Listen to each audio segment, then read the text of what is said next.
Eurozone inflation falls below 2%, but is the ECB too late to prevent a major slowdown? Welcome to Market Insight. I'm Elena Casas. Headline inflation in the Eurozone came in at 1.8% in September. Even before that data this morning, markets had already priced in an October rate cut from the ECB. Meanwhile, disappointing PMIs showed factory activity in the single currency bloc had its worst month this year, especially in Germany, raising fears about the slowing of the Eurozone.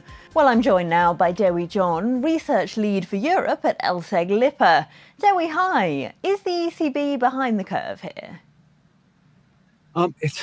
It's always fun to prod central banks, isn't it, and claim that they are behind the curve. And we've been doing so since COVID, not without justification.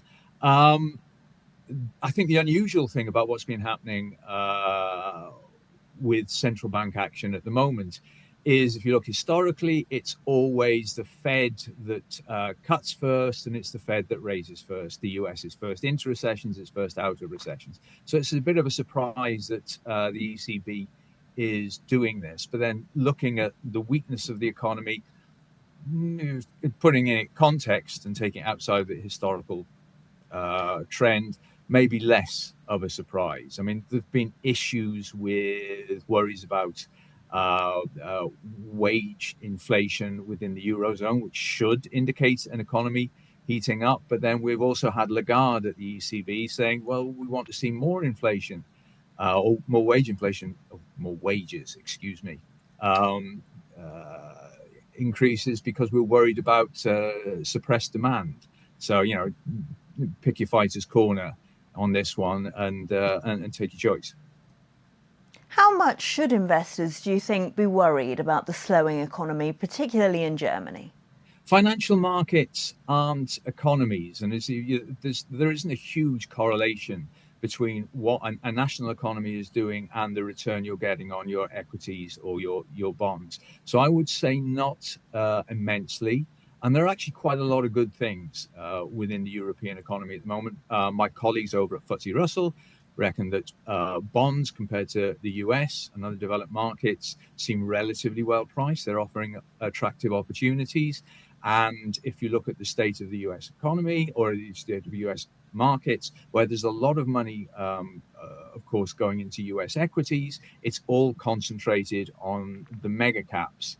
Now, what could trigger more money going into Europe could be a disappointment there. And, valuations are high.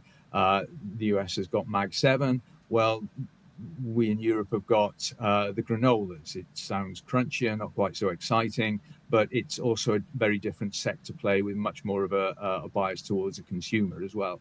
So I'm not particularly panicking at the moment. And if you look at where flows have been going with investment funds, year to date, European investors, UK included, have been pulling money out of European equities. That itself might indicate something of a buying opportunity further down the road.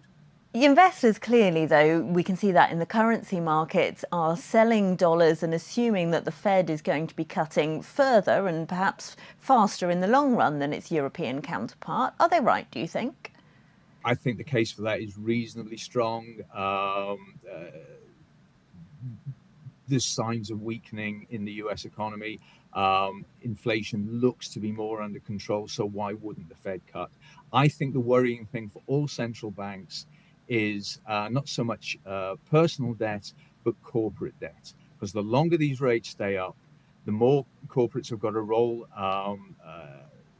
their bonds over at higher rates, and the more that is going to basically feed through to defaults and weakening within US and other jurisdictions where the rates stay high.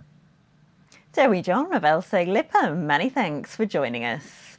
And that's Market Insight. Don't forget, you can watch more videos on Reuters.com.